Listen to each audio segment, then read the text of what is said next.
Figueirense esteve na frente, teve a chance de sair com 3 pontos e estava mais distanciada da zona do rebaixamento, mas acabou sofrendo 2 gols no segundo tempo, que o Figueirense foi bem mais apático do que no primeiro, por exemplo. O que aconteceu para o Figueirense não ter saído com resultado positivo hoje?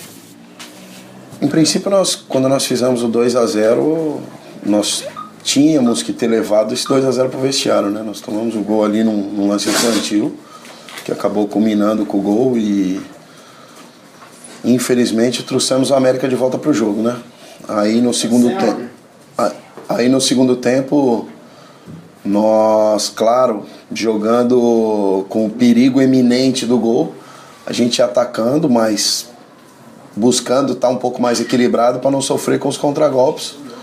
E acabamos no final aí tomando o gol e pagando o preço alto.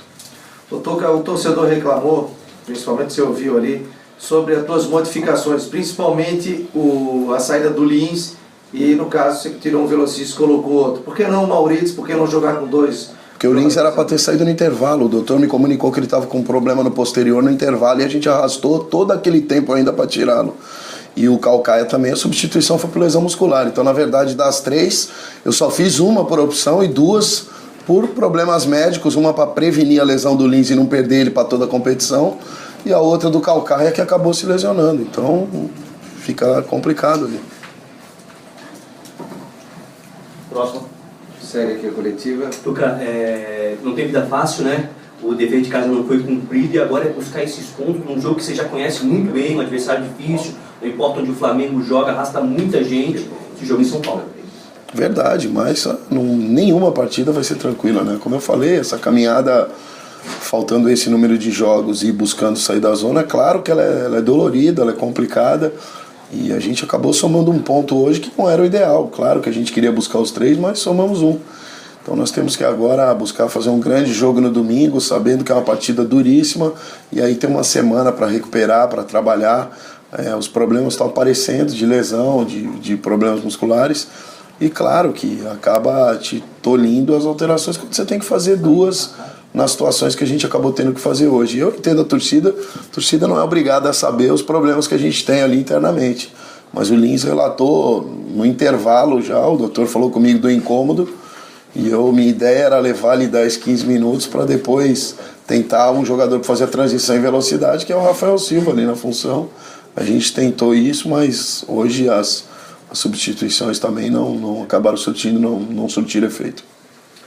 Ô Tuca, tu acha que talvez esse modelo de jogo aí que tenha adotado, talvez tenha que mudar, talvez tenha que buscar outras opções? Qual foi o modelo de jogo que eu adotei hoje?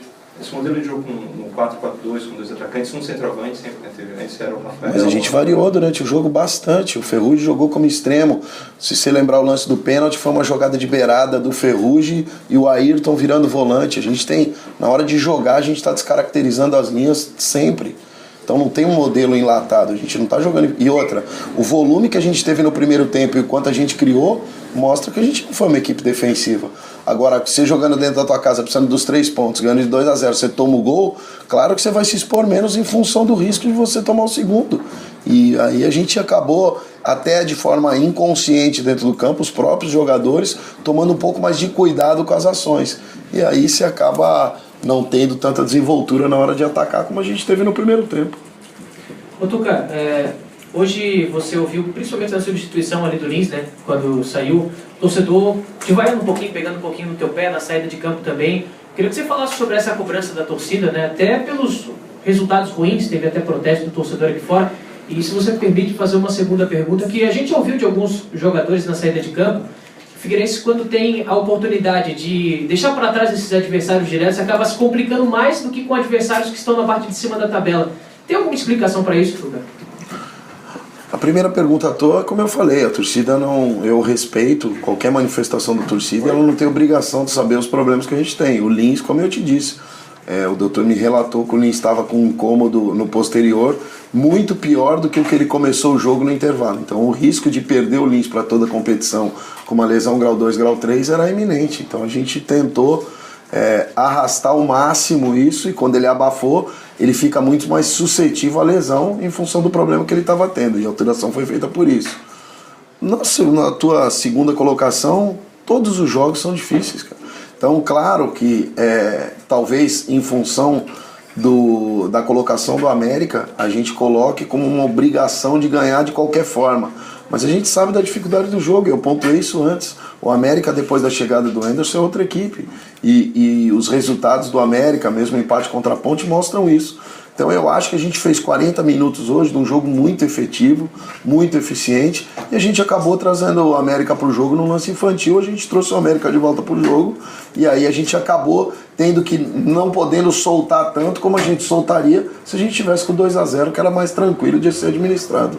Você acha que o Figueirense, Tuca, pelo que aconteceu ontem, a liberação do Carlos Alberto, o Figueirense perdeu o foco, que só se falava da saída do Carlos Alberto, da lesão do Rafael Moura, e já que eu só tenho o direito a fazer mais uma pergunta, eu vou fazer 2 em 1, tá? Sobre essa questão. Terminando aí o prazo de inscrição, vários jogadores lesionados. Você pediu reforço, chegam reforços?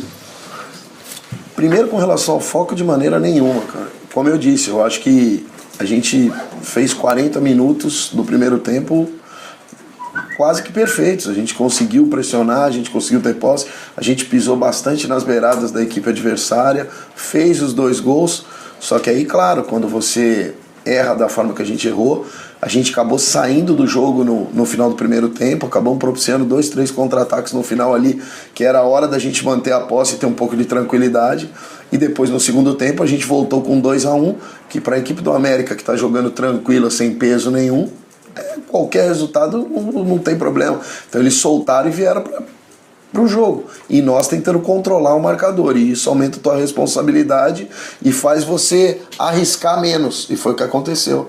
E aí a gente acabou nas escapadas não fazendo o terceiro gol e tomando numa infelicidade ali no lance de beirada, que a bola acabou caindo entre o Pedroso e o nosso zagueiro, e ele acabou se antecipando ali fazendo o gol. E acabou custando aí 2 pontos para nós que são muito importantes. Contratações e reforços para terminar agora? A gente está conversando bastante, mas não é fácil contratar nesse momento. E para nós, qualquer contratação que a gente venha fazer, a gente precisa de jogador que esteja em atividade e pronto para jogar. E os caras que estão em evidência hoje, principalmente na Série B do Brasileiro, não são liberados. Ou os times estão brigando por acesso, ou estão brigando por permanência, e não é complicado você ter os jogadores. Mas não está faltando esforços, não. A diretoria já tentou várias situações, mas não é fácil nesse momento. E para nós também, trazer por trazer não adianta. A gente precisa de realmente jogadores que cheguem em condição de nos ajudar.